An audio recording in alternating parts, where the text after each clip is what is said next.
Los grandes temas se debaten en la mesa. Buen provecho. Con Thaís Peñalver, @RCR750. Hola de nuevo, estamos en el segundo segmento de su programa llamado Monitor de Derechos Humanos. Explicábamos en el segmento anterior, en el primero, un poco el antecedente histórico de lo que se llamó y se llama todavía Estado dual, basado pues en la instauración de un modelo de dos estados simultáneos en paralelo, pero antagónicos entre sí, que es el Estado constitucional y el Estado, digamos, que lo vamos a llamar por ahora socialista en el caso venezolano, pero que en el caso de Alemania fue el Estado nazi, el Estado llamado del Tercer Reich o Tercer Imperio, ¿no? En lo cual, según un autor muy importante que ha estudiado el tema exhaustivamente, Ernest Frankl, se trata pues de un Estado normativo, la parte constitucional, pero que queda vacío de contenido con los decretos leyes amparados en la ley habilitante, que ha denominado Ernest Frankl como estado de prerrogativas. Esto es muy importante porque la prerrogativa es lo que indica el grado y sobre todo la facultad, la capacidad de poder abusar en una aparente legalidad, pero que hemos visto que carece de constitucionalidad, de los actos del Poder Ejecutivo, que entonces se apoyan en esa nueva visión jurídica anticonstitucional, pero con una pseudo legalidad, para poder establecer un régimen de abusos y de maltrato y de violaciones, no solamente a la Constitución, sino al régimen internacional de los derechos humanos, ¿no? Entonces, en Venezuela, pues, como no hay un Estado francamente declarado nacional socialista, no tiene que ver pues con el modelo instaurado, de todas maneras se ha establecido un modelo utópico, que es el modelo del socialismo del siglo XXI, que también podemos llamarlo unitario o comunista, ¿no? Basado en el marxismo-leninismo y en esa visión un poco a lo soviético, pero marcadamente también con el acento cubano, militarista, armamentista y totalitario por medio de varias leyes habilitantes,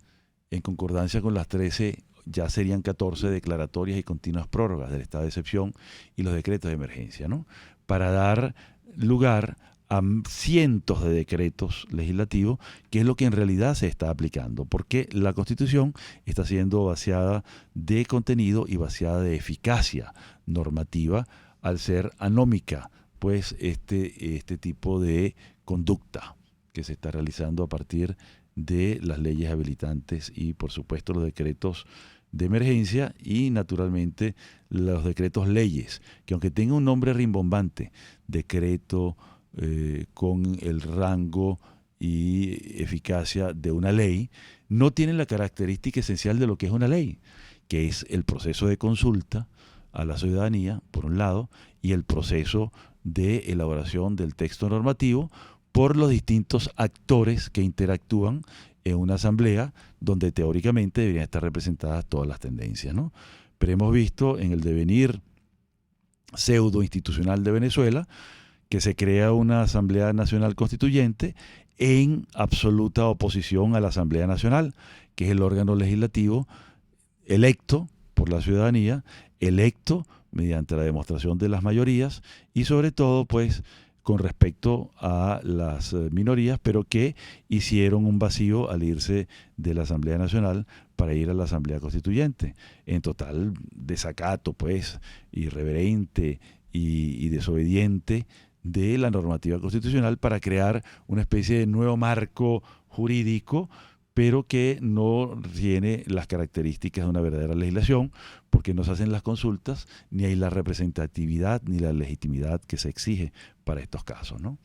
Entonces, bueno, la Constitución está desoída, la Constitución está incumplida, está desobedecida y también desacatada, con total irreverencia, ¿no?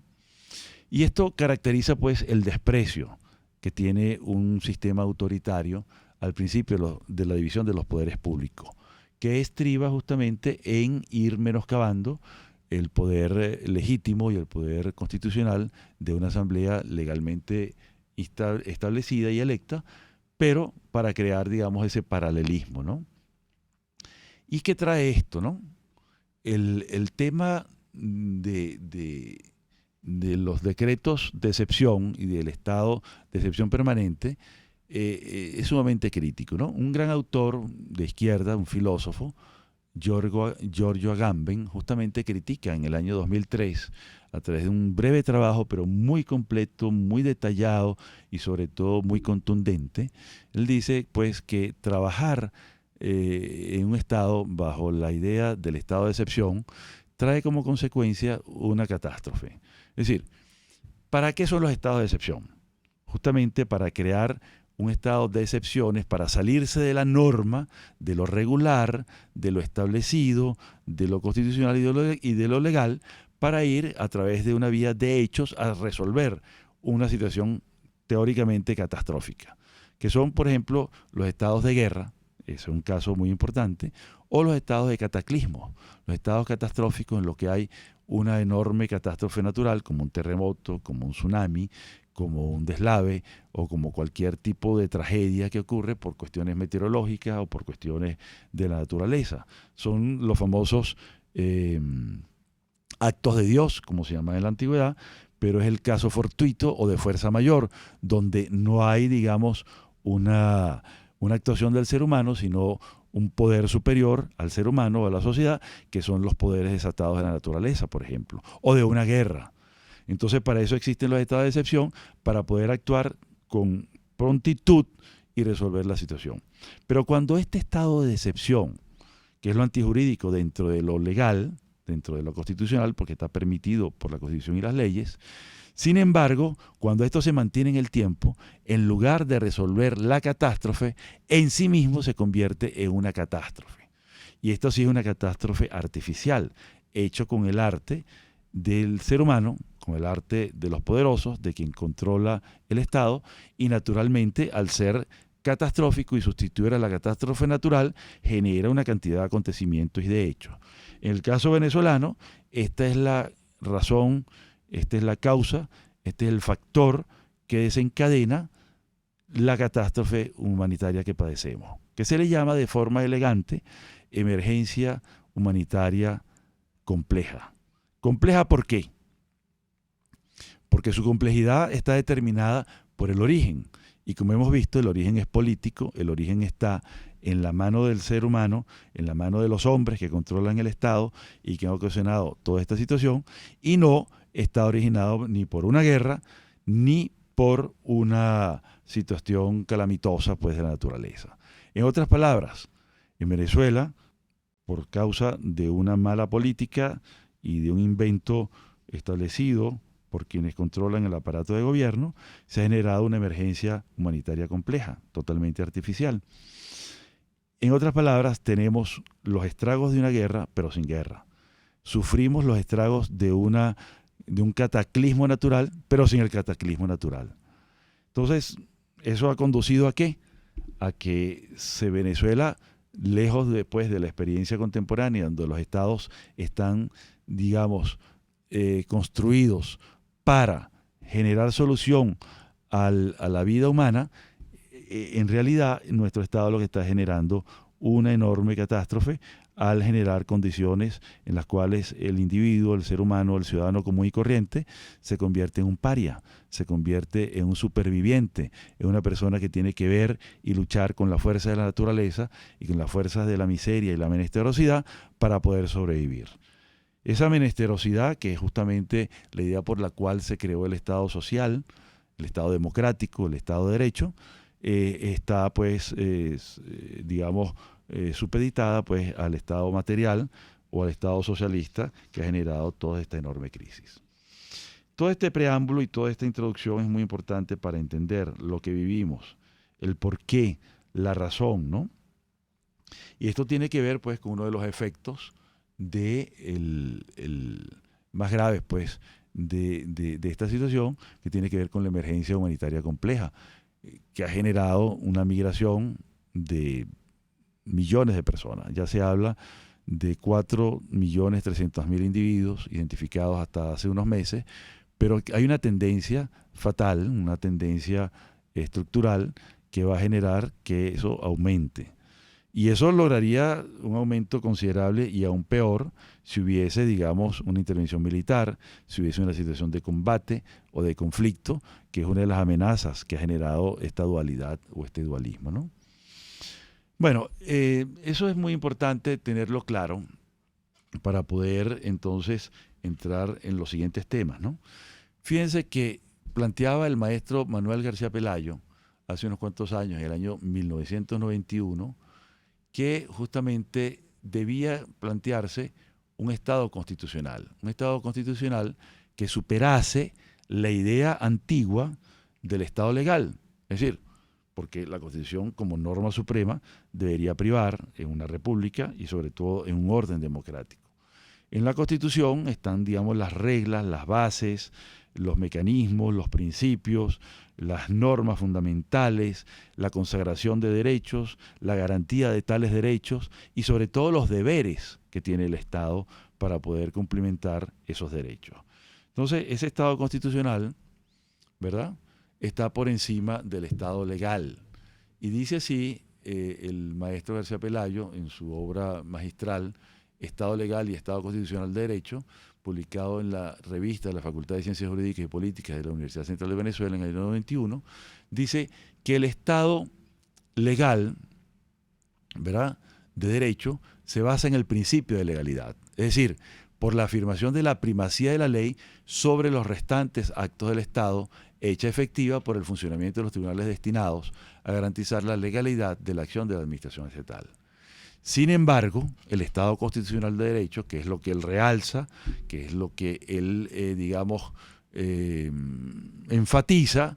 para darle una mayor importancia prioritaria, primigenia, preeminente, dice que el Estado constitucional de derecho se caracteriza por el principio de constitucionalidad. Es decir, por la primacía de la Constitución sobre la ley y por el funcionamiento de una jurisdicción que entienda de la constitucionalidad de los actos del Estado, incluida la propia ley. El Estado constitucional entonces mantiene el principio de legalidad, pero subordina sus formas concretas de manifestarse al principio de constitucionalidad. En otras palabras, establece una jerarquía absolutamente congruente y absolutamente consistente y lógicamente inserto dentro del esquema que siempre planteó Hans Kelsen en los años 20 y 30 por allí del siglo pasado, sobre la jerarquía de las normas, basadas pues en la idea de una primacía en la Constitución. Pero ¿cómo se configura, cómo se establece esa garantía y sobre todo esa normativa en sentido piramidal? Bueno, tal como dice el maestro García Pelayo, con la idea de una jurisdicción, es decir, de un tribunal constitucional, para que pueda establecer de manera congruente cuál es la norma principal, cuáles son las normas derivadas y sus consecuencias últimas. Y ahí la importancia de un tribunal cada vez que surja un conflicto interpretativo o un conflicto entre normas, principios, políticas, prácticas y conceptos para que haya, digamos, una unidad de interdependencia, porque no se trata de una unidad centralizada, rígida, sino interdependiente y que además tiene que ser indivisible para darle, digamos, consistencia a esta Constitución. Y es donde se insertan los derechos humanos. Ahí es donde cabe justamente la consagración de estos principios fundamentales en torno, pues, a la idea de la primacía o de la preeminencia de los derechos humanos por sobre el Estado. Entonces, la idea de constitucionalidad proviene de la instauración del principio, del espíritu y de la letra de la propia Constitución. A su vez, esta reconoce y garantiza los derechos humanos como bienes jurídicos preeminentes frente al Estado y sus funcionarios, y no al revés. Justamente en el Estado dual que vimos en el primer segmento, el Estado y los funcionarios tienen las prerrogativas sobre el ciudadano y sobre los derechos del ciudadano, que son los derechos humanos, que es justamente lo que no debería ocurrir, ¿ok? Entonces, el órgano que integre y defiende la constitucionalidad debería ser un tribunal constitucional, de lo cual carece Venezuela, porque lo que tiene es una sala constitucional, que no tiene, digamos, la visión de conjunto, la visión integral, la visión jerárquica, la visión de interdependencia entre las distintas normas para poder, digamos, llevar a cabo esa pirámide y esa construcción tan importante que señalaban tanto Kelsen como el maestro García Pelayo en torno pues a la interpretación de la constitucionalidad. Entonces, por vía de un defecto, pues tenemos la sala constitucional, porque, digamos, el principio fundamental es que debería ser un tribunal constitucional, que a su vez tiene que cumplir con una serie de principios para garantizar la incolumidad del régimen constitucional, y bueno, fortalecer el Estado de Derecho y el Estado constitucional. El primer principio que vemos acá en nuestra idea pues, de lo que debería ser un Estado constitucional es la supremacía de la Constitución. Supremacía frente al orden legal, frente a la prerrogativa de la arbitrariedad que puede imponer un gobernante o que puede imponer un partido político, tal cual es el caso de Venezuela. Pero vamos a ver entonces cuál sería el primer principio subordinado a la supremacía, y es que es la forma del Estado. La primera forma que se da y que tiene que estar establecida es la idea de una república, lo cual quiere decir que no habrá monarquía, que no puede haber autocracia ni dictadura alguna, lo cual es absolutamente antagónico, como hemos visto, a la idea de una dictadura del proletariado o de esa figura que se ha colado en la legislación venezolana, que es la idea del poder popular, que no tiene nada que ver con el Estado constitucional, sino que es una idea política, ideológica, copiada de los países donde impera el socialismo, Cuba, donde estuvo también plasmada, y sigue en otros países también, pero estuvo plasmada en el sistema soviético, pero continúa plasmada en la Constitución cubana, en la Constitución maoísta, en la Constitución china, y así sucesivamente, en la vietnamita también, ¿no? Le da un poder popular que tiene que ver pues con esa idea de la dictadura del proletariado, ¿no? Entonces, la idea republicana va en contra pues de la dictadura de partidos, la dictadura de militares o la dictadura de un grupo o de un individuo, ¿no? El gobierno venezolano ha atentado contra la forma republicana de gobierno en varias ocasiones a los fines de instaurar la dictadura del proletariado, como hemos visto, según las premisas doctrinarias del marxismo-leninismo, del Estado socialista, tal como se explica en el libro completo, ¿no? Lo otro que tiene que ver con la Constitución y esta supremacía de la Constitución es el apoyo que tiene en la idea de democracia social, que no quiere decir socialismo marxista-leninista, que no tiene nada que ver con el principio del socialismo del siglo XXI, y así sucesivamente, ¿verdad? Porque va justamente el concepto a la noción de persona humana y a la sociedad en su conjunto, ¿no? Es la idea de universalidad sin exclusiones ni preferencias, la idea de un policlasismo, la idea también de evitar la menesterosidad social, porque se basa en una premisa que es la llamada procura existencial. La procura existencial,